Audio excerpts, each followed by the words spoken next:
할렐루야. 오늘도 예배당을 찾아오신 성도 여러분, 온라인을 통해 들으시는 모든 성도 여러분에게 하나님의 놀랍고 크신 은혜가 있을 줄 믿습니다. 한창 이런 말을 많이 했습니다. 꽃길만 걷자. 꽃길만 걸어요라는 드라마 제목도 있고요. 노래도 있었는데요. 꽃길만 걷자. 여러분, 꽃길만 걷자의 의미를 아시지요? 좋은 일만 생기길 바란다라는 뜻입니다. 우리 성도 여러분들도 꽃길만 걸으시면 참으로 좋겠지요. 그런데 인생은 단 한 사람도 꽃길만 걷다가 간 인생은 없습니다. 오히려 좋은 일만, 성공만 겪는다면 진짜 즐거움을 모르는 삶이 아닐까 싶습니다. 시련과 실패도 경험해 보아야 진정한 성공의 맛을 아는 사람이 아니겠습니까? 전도서 3장의 말씀처럼 행복의 때가 있다면 괴로움의 때도 찾아옵니다. 기쁨의 때가 있으면 슬픔의 때도 있는 것입니다.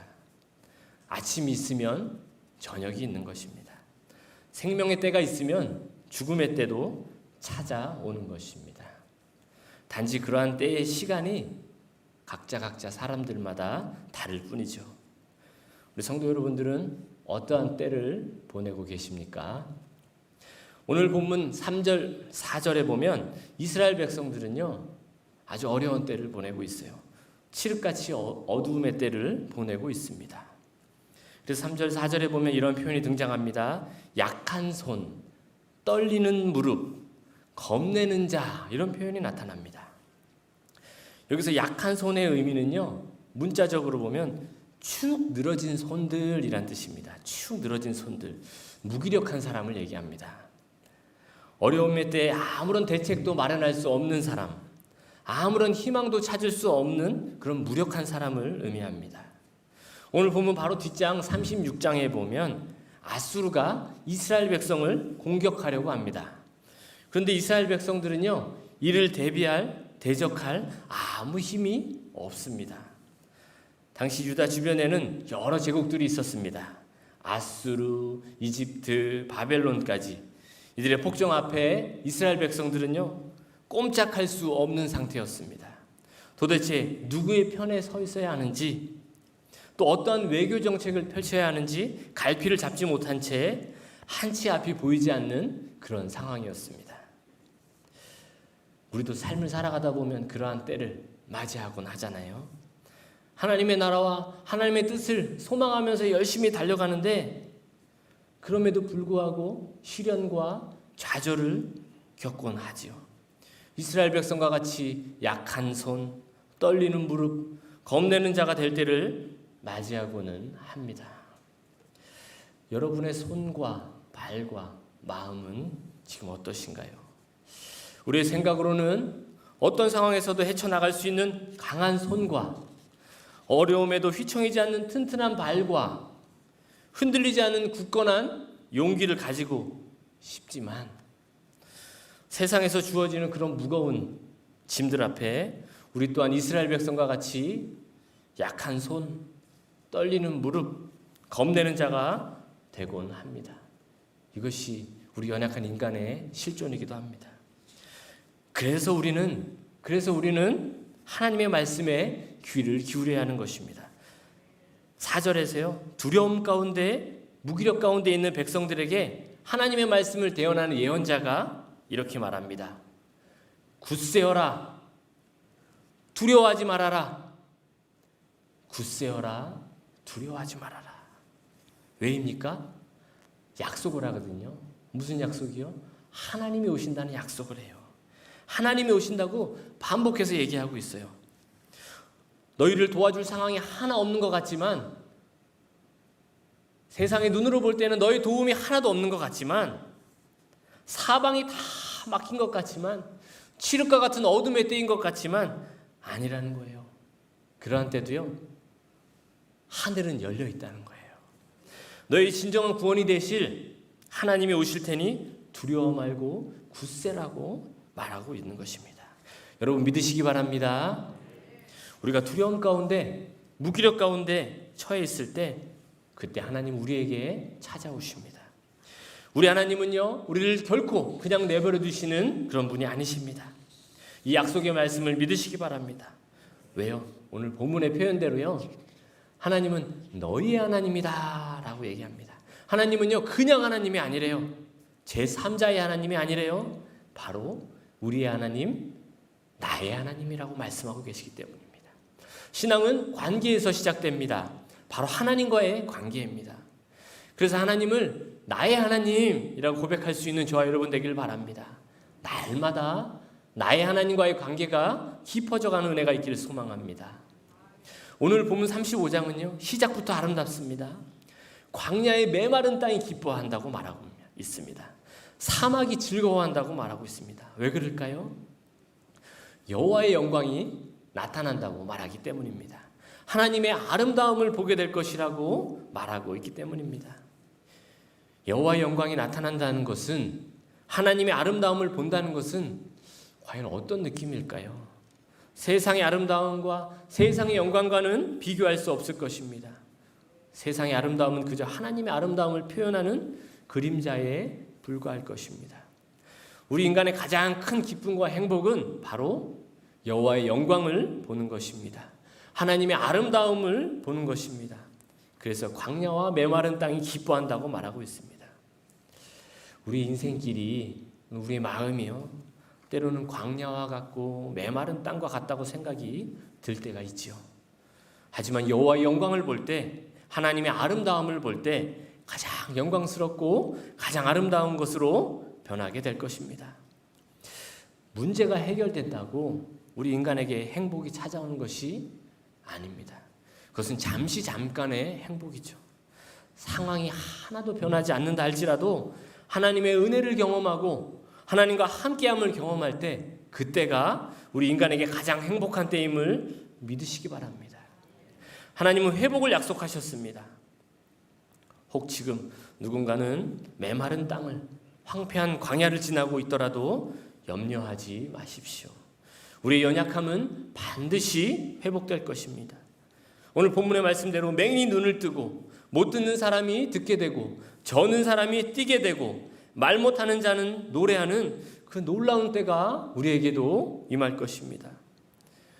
아무리 우리의 심령이 메마른 땅과 같을지라도, 아무리 황폐할지라도, 하나님의 뜻을 보지 못하는 맹인과 같을지라도, 하나님의 말씀을 제대로 듣지 못하는 자일지라도, 하나님을 찬양하는 입술이 현재 닫혀 있을지라도 하나님은 우리를 회복시킨다 약속하셨습니다.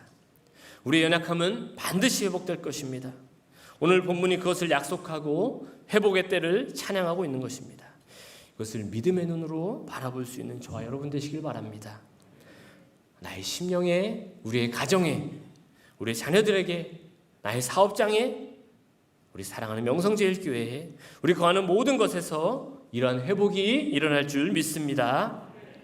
우리 예수님께서는 죽음까지도 극복하고 승리하신 분입니다. 그러기에 담대하시기 바랍니다. 끝까지 믿음으로 하나님의 약속을 바라보시기 바랍니다. 여러분, 번지점프 해보신 적 있으신가요? 번지점프가 보기만 해도 무섭고 떨리잖아요. 그런데 사람들에게 인기가 많아요. 그 번지점프에 있는 곳마다 줄이 쫙 서 있습니다. 점프대에 서면 그 공포심과 두려움 때문에 막 떨릴 텐데도 불구하고 많은 사람들에게 인기가 있습니다. 왜 그럴까요? 왜 그렇게 인기가 많을까요? 왜 그렇게 줄을 서서 번지점프에 뛰어내리려고 할까요? 바로 안전장치가 있기 때문입니다. 안전장치가 있으니까 그것에 뛰어내릴 수 있는 것이죠. 마찬가지입니다. 환난과 어려움, 심지어 죽음까지도 우리를 지배할 수 없습니다. 왜요? 하나님의 사랑이라는 안전장치가 우리를 붙들어매고 있기 때문입니다. 로마서 8장 38절 39절입니다. 내가 확신하노니 사망이나 생명이나 천사들이나 권세자들이나 현재일이나 장래일이나 능력이나 높음이나 깊음이나 다른 어떤 피조물이라도 우리를 우리 주 그리스도 예수 안에 있는 하나님의 사랑에서 끊을 수 없으리라. 아멘. 오늘 본문 바로 다음 36장에 보면 아수르가 등장하는데요. 아수르 왕 사네립이요, 랍사게 장군을 보냅니다. 이 장군을 보내서 이스라엘을 침공하려고 합니다. 그런데 랍사게 장군은요, 당시 이름만 들어도 벌벌벌 떨던 그런 무시무시하고 잔인한 장수였습니다. 그런데 이 랍사게 장군이 군사력과 대군을 거느리고 유다 백성들을 위협하면서 공격하는 장면이 등장합니다. 그렇게 위협하니까요, 백성들뿐만 아니라요, 고관들과 히스기야 왕까지 아수르의 협박에 두려워서 덜덜덜 떨고 있는 모습이 나옵니다. 여러분의 삶에 아수르가 있습니까? 여러분의 마음에 두려움을 주는 아수르가 있나요? 도저히 어떻게 해볼 엄두가 나지 않을 만큼 여러분을 괴롭히고 힘들게 하고 있는 아수르가 있습니까? 그렇다면 하나님께 피하십시오. 그때가 하나님께 피할 때인 것입니다. 우리의 피난처 대신 하나님을 의지하시기 바랍니다. 혹 하나님의 뜻을 저버렸다고 지금 내 상태가 하나님께 가기 참으로 부끄럽고 연약한 상태라고 머뭇거리지 마십시오. 오히려 그러한 때일수록 더욱 하나님께 내어 달리기 바랍니다. 그렇게 하나님께 내어 맡길 때 우리의 삶에는요, 8절에서 말씀하고 있는 그 대로가 열릴 것입니다. 내 뜻대로 사는 삶이 아니라 하나님의 뜻대로 사는 삶이 대로입니다. 말씀대로 살아갈 때 세상에서 실패할 것 같지만 그 길이 진정한 대로임을 기억하시기 바랍니다. 이스라엘 백성들이 출애굽해서 광야에서 하나님의 뜻에 순종해서 살았습니다. 그것도 40년이라는 세월을 그렇게 살았습니다. 다들 광야에서 사는 삶은 죽음의 길이라고 생각했습니다. 대낮에 내리쬐는 태양볕, 한밤의 그 냉혹한 추위, 제대로 공급받을 수 없는 물과 식량, 상식적으로 온전한 생활을 할 수 없습니다. 그런데요, 인간의 상식과 하나님의 섭리는 같지 않습니다. 하나님께서는 한낮의 태양볕에는 구름 기둥으로 막아주시고 밤중의 추위는 불 기둥으로 막아주시고 배고픔 가운데는 만나와 메추라기로 물이 필요할 때는 반석에서 물이 나오게 하셨습니다. 하나님의 뜻대로 사는 삶이, 말씀대로 사는 삶이 진정한 대로임을 믿으시기 바랍니다. 그런데 중요한 건요, 언제 그렇게 해야 하는 것입니까? 바로 지금입니다. 지금 하나님의 뜻대로 살기로 다짐하는 축복이 이 시간 임하기를 소망합니다.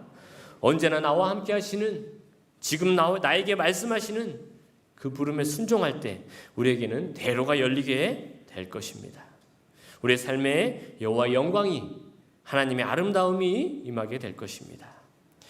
여러분, 하나님의 대로, 진정한 꽃길만 걸으시길 바랍니다. 그런데요, 그 꽃길이 되기 전에는 아마도 그냥 흙길이었겠죠. 그리고 흙길에는 그 누군가 씨앗을 심어 놓았겠죠. 그래서 꽃길이 되었을 것입니다. 오늘 하루요, 믿음의 씨앗, 기도의 씨앗을 심어서 하나님과 함께하는 그 믿음의 대로 진정한 꽃길을 걸으시는 저와 여러분 되길 간절히 소망합니다. 기도하겠습니다. 하나님 아버지, 말씀대로 사는 삶이 꽃길이요, 인생의 대로임을 기억하는 저희가 되게 하여 주시옵소서. 매 순간 말씀하시는 하나님의 음성에 귀 기울이며 하나님의 뜻에 순종함으로 인생의 대로가 진정한 꽃길이 열리는 기적을 경험하게 하여 주시옵소서. 우리의 삶이 여호와의 영광과 하나님의 아름다움을 보게 되는 참된 기쁨을 누리는 삶을 살게 하여 주옵소서. 예수 그리스도의 이름으로 기도드립니다. 아멘.